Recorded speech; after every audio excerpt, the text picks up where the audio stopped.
professionnel, c'est encore pertinent d'en parler? C'est un serpent de mer. Ça aussi. Vous vivez dans une mer de serpents. Ah, tout le temps.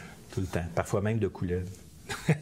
Pendant qu'on s'occupe là-dessus, on ne s'occupe pas sur d'autres choses. Je pense que la CAQ a saisi le fait qu'elle ne pouvait pas l'imposer aux profs.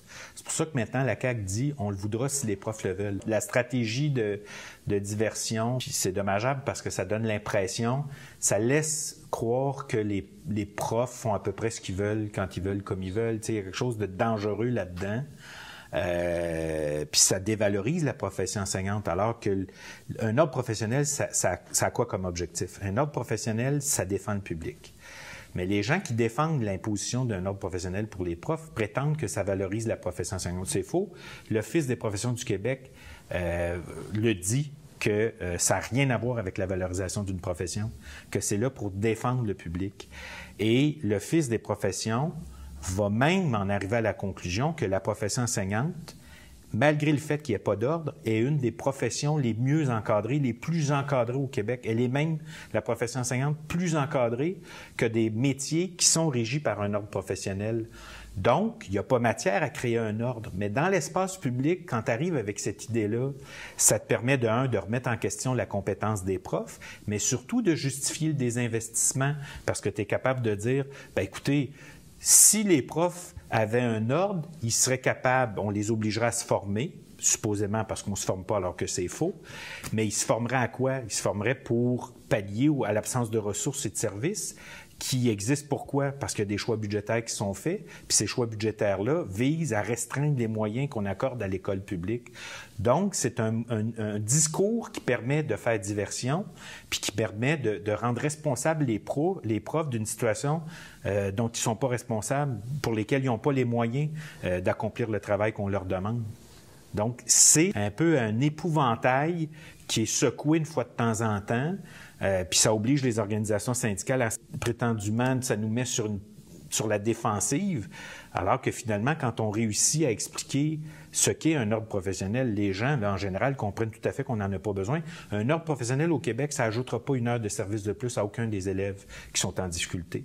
Un ordre professionnel, ça ne fera pas en sorte que les écoles qui tombent en décrépitude là, seront pas rénovées. Ça n'a rien à voir là-dedans, mais pendant ce temps-là, ça donne l'impression, tu sais, qu'on s'occupe d'éducation, puis on s'occupe des élèves, puis on veut leur bien. Et ça permet, si on vous le passe, de gérer l'école comme avec des principes industriels.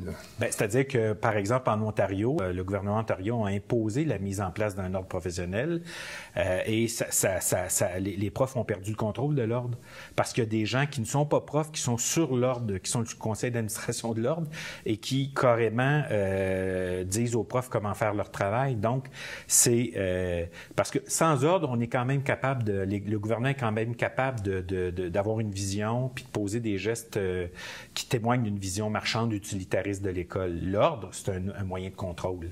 L'ordre, ça permet de contrôler les profs, ça permet de contrôler la pratique, comme si elle ne l'était pas davantage, alors que le régime pédagogique, la loi sur l'instruction publique, les instructions annuelles, ça régit très bien, même trop, dans certains cas, la profession, mais ça permet d'exercer un contrôle.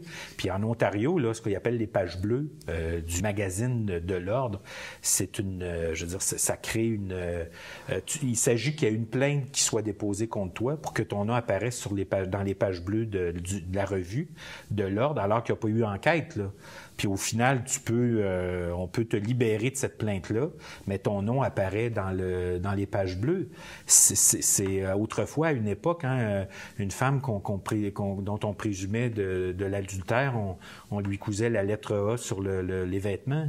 Ben c'est ça, les pages bleues là, de la revue de l'ordre en Ontario.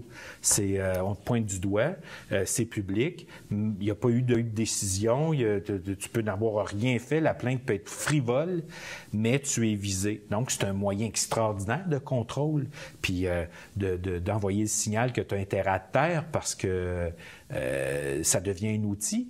Et ça, c'est ça, l'ordre professionnel. C'est un outil de contrôle que certains veulent mettre en place. Puis étonnamment, les gens qui veulent l'ordre professionnel pour les profs en veulent pas pour eux, alors que eux ont du pouvoir sur les décisions qui sont prises dans le monde de l'éducation. Ce sont eux qui sont responsables de l'état dans lequel on trouve le réseau des écoles publiques, mais eux, ils n'en veulent pas d'ordre. Ils en veulent un pour nous. Bien, ce qui est bon pour nous devrait être bon pour eux.